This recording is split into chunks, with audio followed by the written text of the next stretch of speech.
Delhi BJP के प्रवक्ता doctor Anil Gupta ने आज कालिंदी कुंज यमुना घाट पर आक्रमण करके विपक्ष के आरोपों पर पलटवार किया। उन्होंने कहा कि सरकार ने पिछले 7 महीने में जो कार्य किए हैं उसके कारण ही आज यमुना इतनी साफ दिखाई दे रही है। हमारे संवाददाता प्रणय शर्मा ने बात की डॉक्टर अनिल गुप्ता से। राजधानी दिल्ली में छठ महापर्व को लेकर लगातार दिल्ली सरकार की तरफ से यमुना के घाटों पर सफाई का कार्य जो है वो किया जा रहा है। इस वक्त हम आईटीओ के हाथी घाट पर मौजूद हैं और यहाँ भी आप देख सकते हैं कि लगातार जो सफाई का कार्य है वो किया जा रहा है। यहाँ पर मशीनें मौजूद हैं जो घाट को तैयार करने का काम कर रही हैं, क्योंकि इस बार सरकार का कहना है कि दिल्ली में यमुना किनारे जो छठ का पर्व है वो मनाया जाएगा। हमारे साथ डॉक्टर अनिल गुप्ता जी मौजूद हैं जिन्होंने आज कालिंदी कुंज पर यमुना जी का आचमन भी किया।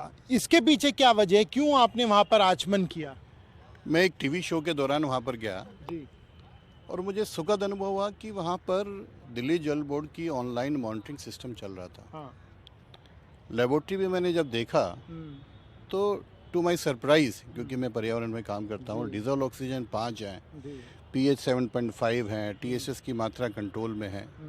फिर मैंने जब जल को स्मेल किया तो बिल्कुल आचमन इच्छा हुई माँ यमुना का आचमन किया जाए और मैंने तुरंत माँ यमुना का आचमन किया। उसके बाद चैनलों ने देखा, फिर कई बार किया और सही मायने में आज बहुत सुखद अनुभूति हुई।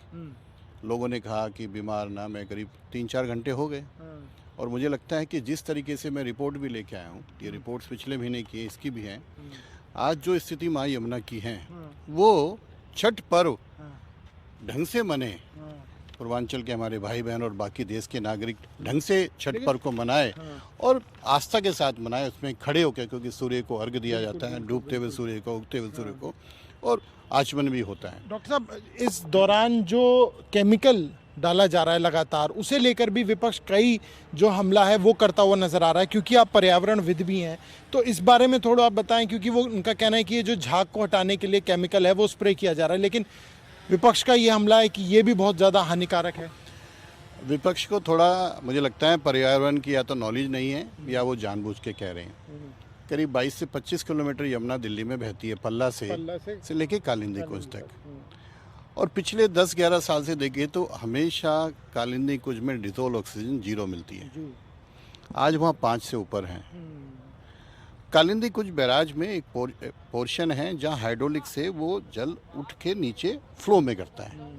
आप किसी भी, आप झरने देख लीजिए, आप फाउंटेन देख लीजिए, जब वो ऊपर से नीचे आता है तो एक ऐसी स्थिति बनती है।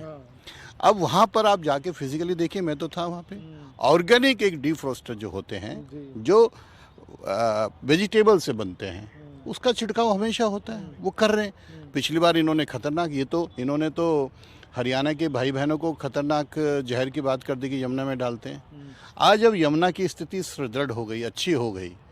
आज अब 11 साल बाद दिल्ली के पूर्वांचल के भाई बहन और दिल्ली के नागरिक माँ यमुना में छठ का पर्व उत्साह से मना रहे हैं, तो इनको दिक्कत हो रही है। बेसिकली ये सनातन विरोधी हैं। आज पहली बार ऐसा हुआ, कर्तव्य पथ पर भी दीपावली का पूजन हुआ। क्योंकि आप भाजपा के प्रवक्ता भी हैं, यहाँ पर अब हम पहुँचे हैं इस वक्त आईटीओ घाट पे। यहाँ जो तस्वीरों में आप देख पा रहे हैं किस तरह की का आप यहाँ पर आपको बदलाव देखने को मिल रहा है, और हम देख पा रहे हैं कि अब घाट की भी यहाँ पर जो स्थिति है वो बनाई जा रही है, ताकि जो व्रती हैं वो इस बार यमुना किनारे भी अर्घ दे सकें, पूजा पाठ जो है वो अब कर सकें। देखिए, सरकार का काम होता है कि लोगों की सेवा करना, सरकार का काम होता है लोगों के दुख सुख में भागी रहो। सरकार का काम होता है जो दिल्ली के नागरिक या सरकार देश के नागरिक हैं उनकी जो आस्था है उसको पूरी तरह से पूर्ण करना। आज दिल्ली में सरकार द्वारा 15 से करीब घाट बनाए गए, करीब 20 से ज़्यादा यमुना के घाट बनाए हैं, उनमें लोग व्रतधारी पूजा कर सकें, ये सरकार का दायित्व वो पूरा कर रही है। अब जब इस धर्म का पालन हो रहा है तो विपक्ष जो फेल रहा पिछले 27 साल में, 15 साल कांग्रेस, 11 साल ये आम आदमी पार्टी, तो उनको दिक्कत हो रही है। सौरभ भारद्वाज कहते हैं कोई पी के दिखाए। अच्छा, ये तो यमुना को हम तो माँ बोलते हैं, हम तो उसका आचमन कहते पी के दिखाएं। अरे आचमन करते हैं माँ यमुना का जब पूजा करते हैं, या उसके जल को डायरेक्ट सिल्ट के साथ पीते हैं। ट्रीटमेंट प्लांट है वहाँ पर, ट्रीट भी होगा पानी। तो ये लोग सनातन विरोधी हैं। अब इनको दिक्कत ये हो गई कि जो 8 महीने में रेखा गुप्ता सरकार ने किया, जो जिसका फेलियर रहा, अब इनको इसकी दिक्कत हो रही है। चलिए, हमसे बात करने के लिए शुक्रिया। डॉक्टर अनिल गुप्ता जो कि बता रहे थे कि मौजूदा समय में जो सरकार है उनके द्वारा जो कार्य किए जा रहे हैं वो पिछली सरकारों ने नहीं किए, और ये जो बदलाव है वो इस बार साफ तौर पर देखने को भी मिल रहा है। कैमरा पर्सन विद्याधर बारिक के साथ प्रणय शर्मा, टोल टीवी, दिल्ली।